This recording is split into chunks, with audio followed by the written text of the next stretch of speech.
What's up guys, Loz here again with Alex. Hello. And today we're going to continue talking about the Blizzcon announcement about World of Warcraft, Warlords of Draenor, the new expansion that's been announced. In our previous video, if you haven't seen it, we talked about the Draenor, the lore behind the expansion, at least the start of it, as well as the new zones that are coming out with the Warlords of Draenor. Today we're covering a slightly different subject. We're talking about the garrisons that have been announced.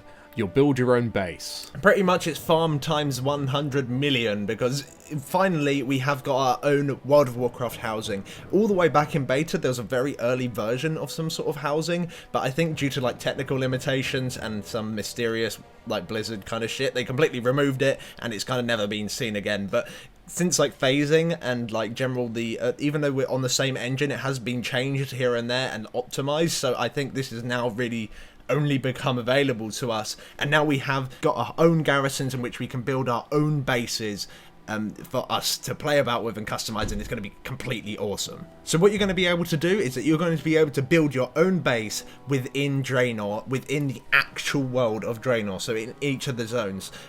It's most likely, it's heavily hinted at that it's going to be phased, and there's pretty much no other way that it's going to work. However, you are going to be able to invite your friends over so they can come check out your base, see what's going on, and all that kind of good stuff, so you can still share it. Also, they did say that you'll be able to, say you're flying over your base, like say it's just on like point A to point B, you'll still be able to see your base from like above it and everything like that. So it seems like it's like an actual part of the world. Yeah, they expressed that they wanted to keep it as part of the world, so you don't have to like sign up for a solo scenario to go to your house. They don't want an instance, but I think they're forced to use it for phasing, because if you're on a server with 30,000 people, there's going to be a lot of houses. That's a lot of houses. The entire world will be houses. So the most likely case is that they will be phasing this.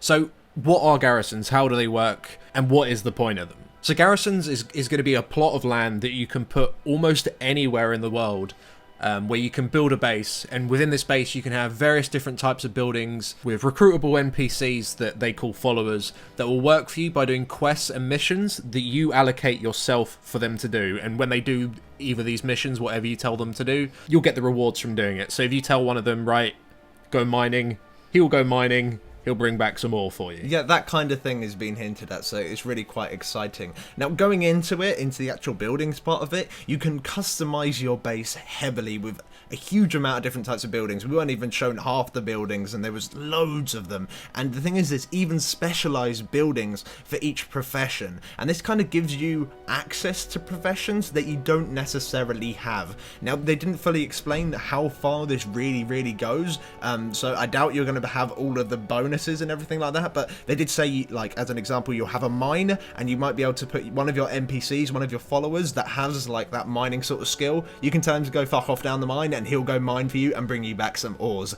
that kind of thing. So it's really quite interesting to see how all that's going to work. But they said that they have an alchemy lab, a tinkerer's garage, a blacksmith's foundry, an enchanting tent, a jewel crafting shack, a dance studio.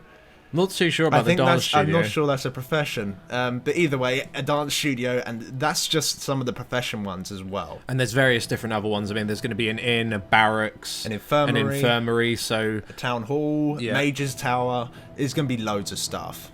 So you can select whatever buildings you want, and you can also decide where to put it within your garrison. The garrison sort of has like small, medium, and large sized land plots, and it appears that they're for different types of buildings. So an inn might have to go on a medium one, and a stable might have to go on a small one, or a town hall might have to go on a large one. And they didn't really say or make it clear how many large, small, or medium plots you'd have per garrison, or there's the potential of you having as many as you want. Yeah. Like maybe you can only have only large ones if you want. That wasn't made clear, but I'm sure that will sort of come clear over the next few weeks as more information is released about it. But that looks pretty interesting, and the different type of buildings you can make seems pretty fucking extreme. There's a lot you can do, but not only once you put the buildings up, they also have the potential to level up, and there's 3 different tiers of leveling they can do, and each tier will make the building have an additional bonus towards you.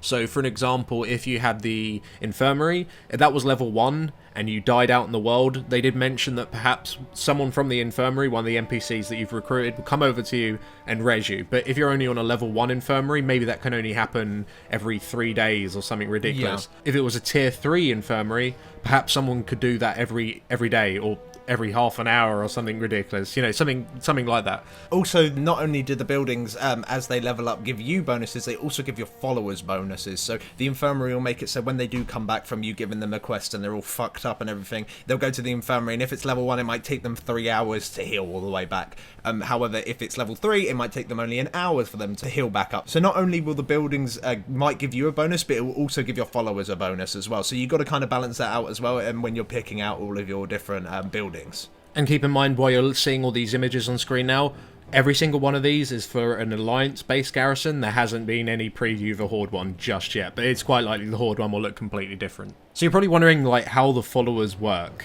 And essentially, you collect your followers by speaking to the NPCs that can potentially become your followers in the world. They did mention that perhaps in the world they could be about. You could speak to random people like NPCs that are just in the world doing stuff, and you could hire them through bribery. So you could say, look, I'll give you some money, or you can come work for me and you can get a bit of what you do, and in return I'll give you a nice little garrison where you can sleep and raise a family. And yeah. You have that. That's like the sort of options you have.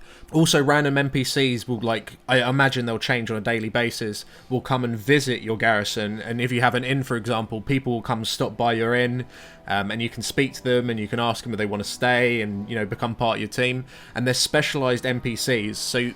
So in the inn, there might be a tank NPC, and you speak to them and you say, look, we're after a tank. Come join our team, and if you've got a healer and 3 other DPS, you can send them all off as a party, go do a 5-man, you go offline, you come back after an hour and they've done a 5-man for you, and you can receive all the rewards from that. They haven't said what 5-mans and how high they'll do. Yeah. I imagine it won't be like nothing too drastic, because there's no point you playing the game. You can just get your followers to do everything for you. Just go clear the whole of this new raid tier for me. I'll be back in 2 minutes. Yeah. They haven't. I mean, I'm sure there'll be some sort of limitations, but it appears they can do quite a lot of things for you, and they will bring all the loot back, or at least that's the plan, at least. Not only will your followers just come and visit your base and stuff like that, they'll also have a level. You can also rename them, and they'll also have a quality and rarity. So if you've done anything like the pet battle system, if you ever bothered to look at that, you know you can get like common pets, you can get the rare pets, and you can get the like epic pets, like are really hard to catch, but they're really, really strong. You will be getting different quality followers that are, of course, better than others, and they also level up. So as you do send them off to do more and more things, they'll level up themselves, and they'll start at level 90 and they'll go all the way up to level 100. And not only this, they'll also have their own gear and item levels and stuff like that. So like they'll eventually start gearing themselves up better, and they'll be doing better. So that means you can send them out on harder quests and harder things for you to do, which will get you greater rewards if they come back and do it correctly, or they might die horribly and you've lost them probably forever. I'm not 100% sure how that works, but so it's really, really exciting. So it's like a long progression sort of system where you want to like try and find the best sort of followers you possibly can in order to get them to go out and do the strongest things. Not only this, but they also have their own sort of specializations in, like, so one of them might know mining, so even if he's terrible at fighting, you might just want to keep him in your garrison to go down your mine and just mine stuff for you. Or maybe one's really good at healing, so you might want to keep them in your infirmary. So it's really, really interesting. It's kind of like The Sims in a way. Yeah, it's kind of like The Sims. It was hinted that almost every single follower you find will have some sort of specialization. They didn't say anything about you can be able to change their specialization or train a different specialization, but they will all level up, and they will do whatever you say, essentially. But obviously some will be better at some jobs than other jobs. In terms of what rewards they can get for you, like from the instances or anything like that, they haven't really said. But you can assume it'll just be your standard bits and pieces of BOE gear, maybe some consumables, maybe even mounts and pets. It wouldn't surprise me, but I'm pretty sure that's the kind of thing that they'll do. So you're thinking, oh, well, that's well and good. Everyone can make a building, everyone can get followers, and everyone can level them up. That doesn't really make my base that unique. That's where you're wrong. They're introducing a system of monuments and trophies that will make your garrison like completely unique compared to everyone else, because you can go and collect them yourself. One example that was given was that if you went and killed a rare dragon or something like that, once he's dead, he'll drop a head that you can then go and mount in front of your town hall, or something like that. Or maybe you can go collect special items that you can use to make a dye to change the colour of drapes outside your building. They hinted at a lot of different things that you can use to actually make your garrison look completely different to other people, so you can make it completely unique to yourself and sort of show off your own personality. And it's something that fundamentally they wanted to focus it on, because there was also a mention that the monuments and the trophy system will be like a large part of the garrison's achievements. Like a lot of the achievements will be due to the monuments and trophies. So say you went out in the world, they gave an example that you went and explored everywhere, maybe you'll get a globe that you'll be able to put somewhere in your town hall or in the middle of your town, so you'll be getting little monuments and trophies for random achievements that you do as well. So on a personal level, I think this is like something that I'm going to be doing a lot. Yeah. This is something I'm going to be doing really a lot. I think I'm not really going to ever do anything anymore. I'm not going to raid anymore. I'm just going to be sitting inside my garrison with my my crew of followers. But it looks very, very exciting. I think it's a really great step that Blizzard have done, because we sort of spoke about this in our 5.4 preview, how the Blizzard were like striving to add as many new things into the game as possible, and they did that with things like Proving Grounds. It was more things to do outside the raid, but ultimately it was a bit limited. But if they really open up the possibilities of this and allow a lot of customization, especially with the monuments and trophies, they give you a massive variety of things you can go get and make it very farm based, I think it will be very, very successful, and to be honest, it's something that I will play a lot. Yeah, definitely. Like, I really like the idea, because it is also something you might just go and do, like, because like you might be organising everything like that, but the quests that you send your people on and stuff like that, it does take a long time. Like, you can see from some of the screenshots that sending like 10 of your followers off to go and do like some sort of raid somewhere, like it can take like days for them to do it and then come back. So it isn't necessarily something that you will be sitting there doing all day. You'll be fiddling around with it maybe like half an hour to an hour a day, just sodding about doing little bits and pieces. And the fact that you don't even have to do this, even if you're not too keen on the idea, it's not going to give you anything that's going to give you a huge advantage anywhere. The things that are in here are just really, really fun little things to do as well, like customizing your own base and inviting your friends over, and the fact that you can place your buildings anywhere. Not like every base should be somewhat different, because not only is it going to be in a different part of the world, but maybe the town hall for you is right at the back, or maybe your mage tower is on top of a hill, as they said, or by the front gates because it looks awesome. You can literally do whatever the fuck you want with this, and it's going to be so, so cool, and I'm going to play with it so much. I'm never going to leave World of Warcraft again, because this is a really, really awesome feature, and I'm really glad they did introduce it, and I think it was quite overdue.